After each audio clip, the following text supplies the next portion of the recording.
এখনকার স্মার্ট গৃহিণীদের ঘরে বাইরে সমস্ত কাজ নিজে হাতে করতে হয় এবং ঘর সামলানো থেকে শুরু করে বাচ্চা সামলানো, অফিস সামলানো অথবা ব্যবসা হোক, যে কোনো জিনিস তাদের নিজের হাতে সবকিছু করতে হয়।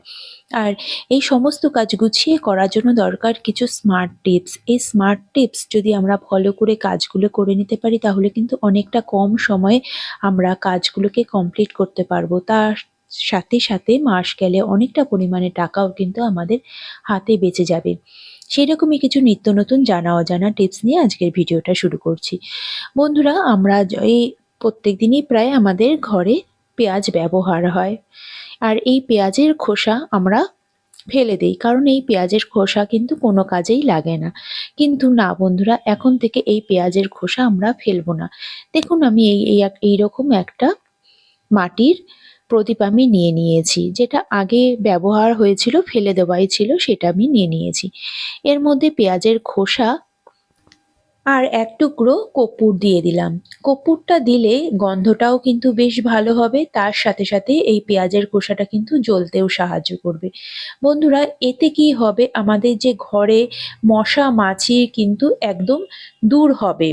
কোনো রকম মশার উপদ্রব হবে না। আমরা এই মশা তাড়ানোর জন্য যে বাইরের থেকে কেমিক্যাল জাতীয় কোনো জিনিস আমরা ব্যবহার করি, তাতে কিন্তু খরচও যেমনি হচ্ছে, তার সাথে সাথে আমাদের শরীরেরও কিন্তু অনেক ক্ষতি হয়। এটা আপনারা ঘরে, খাটের তলায় অথবা রান্নাঘরে যে কোনো জায়গায় আপনারা রেখে দিতে পারেন। এতে কোনো রকম ক্ষতি তো হবেই না, এমনকি মশাটাও কিন্তু একদম দূর হবে। টিপসটা ভালো লাগলে একটা লাইক করে দেবেন। চলে যাচ্ছি পরের টিপসে। বন্ধুরা, এই যে আমরা পেঁয়াজ কাটি, পেঁয়াজ কাটার সময় আমাদের চোখ দিয়ে, নাক দিয়ে প্রচণ্ড জ্বালা করতে থাকে, জল পড়তে থাকে। আর এটা করতে খুবই কষ্ট হয়। তো আমি এখানে কি করব, পেঁয়াজটা এইভাবে কেটে নিয়ে, অথবা আপনারা খোসা সমেতও একটু ঠান্ডা জলে, ফ্রিজের ঠান্ডা জলে ভিজিয়ে রাখবেন। কিছুক্ষণের জন্য ভিজিয়ে রাখবেন, ১০ মিনিট ভিজিয়ে রাখলেই কিন্তু হয়ে যাবে। এবার তারপরে আপনারা কাটলে কিন্তু যে পেঁয়াজের ঝাঁঝালো যে গন্ধটা, যার জন্য চোখটা জ্বালা করতে থাকে, সেটা কিন্তু হবে না। এর পরের টিপসে আমি চলে যাচ্ছি। দেখুন বন্ধুরা, এই যে আমরা যখন পেঁয়াজের বেরেস্তা করি, তখন পেঁয়াজ কিন্তু খুব পাতলা করে কাটতে হয়। আর সেই রকম সমানভাবে পাতলা করে কাটা কিন্তু অনেক সময় আমাদের বটি বা চাকু দিয়ে করা যায় না। আমরা কি করব, দেখুন আমি এখানে একটা নিয়ে নিয়েছি পিলার। আর পিলারের সাহায্যে এইভাবে যদি আমি পেঁয়াজটাকে কাটি না, সবকটা পেঁয়াজের কিন্তু দেখুন একদম একরকম সমান সাইজের হচ্ছে।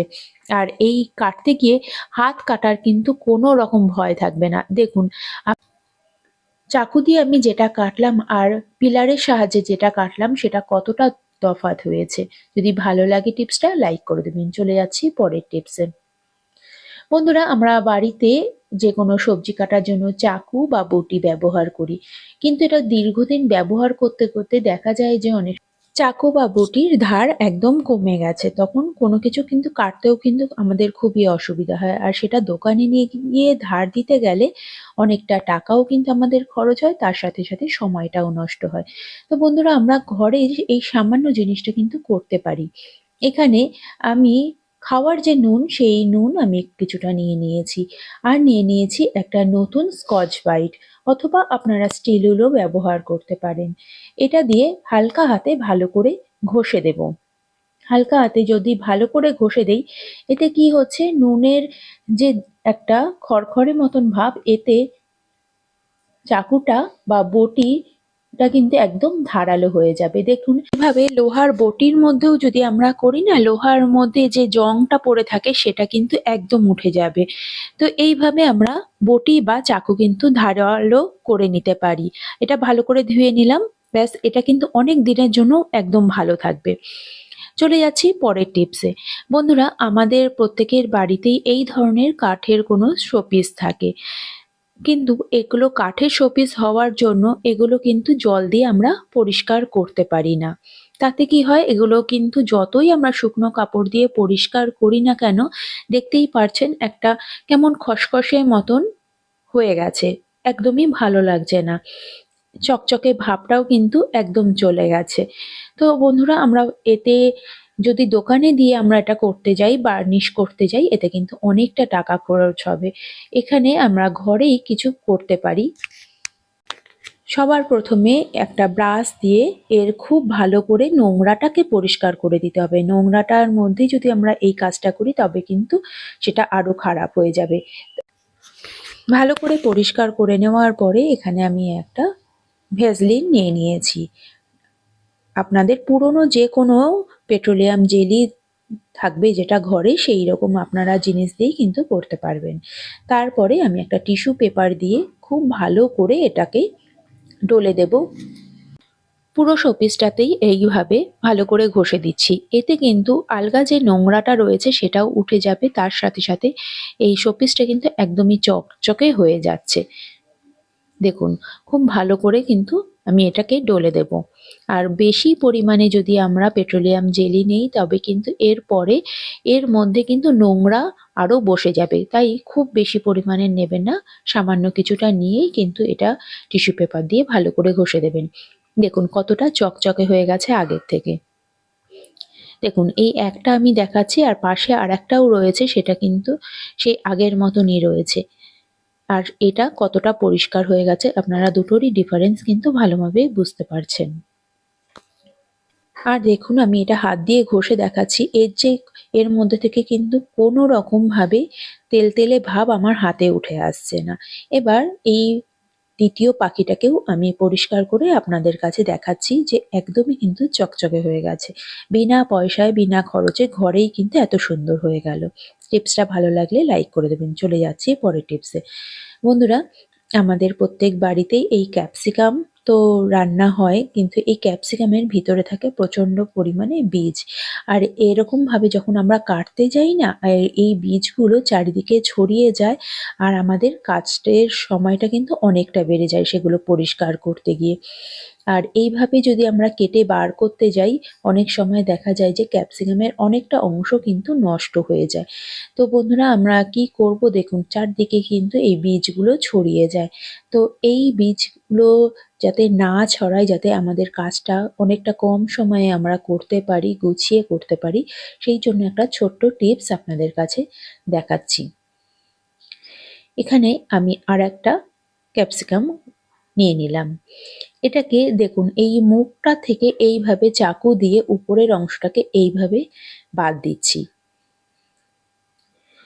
এইভাবে যদি আমরা কেটে নিই, এবার দেখুন ভিতরে যে বীজের জায়গাটা সেটা কিন্তু এইভাবে বেরিয়ে আসবে। এতে একদমই বীজগুলো ছড়াবেও না, জিনিসটাও কিন্তু একদম ভালো হবে। আর এখানে ক্যাপসিকামটাও কিন্তু নষ্ট হওয়ার কিন্তু কোনো রকম ভয় থাকবে না। চলে যাচ্ছি পরের টিপসে। বন্ধুরা, এখন আমরা অনেক গৃহিণীরাই চাকুর সাহায্যে সবজি কাটাকাটি করি, আর সেই চাকু দিয়ে কাটতে গেলে আমাদের চপিং বোর্ড কিন্তু অবশ্যই দরকার হয়।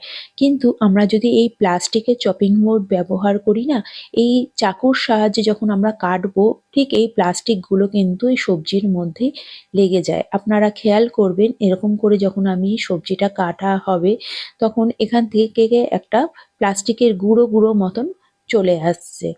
আর এটা যদি আমাদের খাবারের সঙ্গে আমাদের পেটে চলে যায় তাহলে কিন্তু আমাদের অনেক বড় ক্ষতি হয়ে যেতে পারে আমাদের শারীরিকভাবে।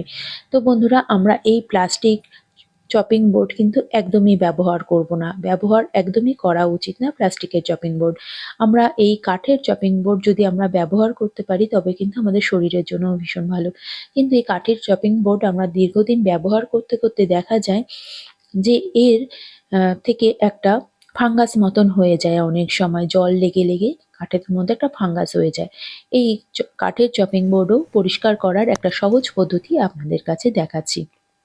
আমি এখানে নিয়ে নিয়েছি বেকিং সোডা ১ চামচ, আর নিয়ে নিয়েছি ১ চামচ খাবার নুন, আর নিয়ে নিলাম ১ টুকরো পাতিলেবু। এই পাতিলেবুটা দিয়েই খুব ভালো করে এইভাবে ঘষে ঘষে পরিষ্কার করে নেব। এতে কোনো রকম জার্মস কিন্তু এই চপিং বোর্ডের মধ্যে আর থাকবে না। তারপরে জল দিয়ে ভালো করে ধুয়ে নিলাম। এবার এটাকে খুব ভালো করে মুছে পরিষ্কার শুকিয়ে নিচ্ছি।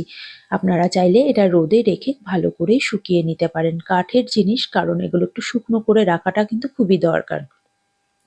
নিয়ে নিলাম ১ চামচ পরিমাণে তেল। তেল দিয়ে এটাকে টিস্যু পেপার দিয়ে ভালো করে ঘষে ঘষে পরিষ্কার করে নিচ্ছি।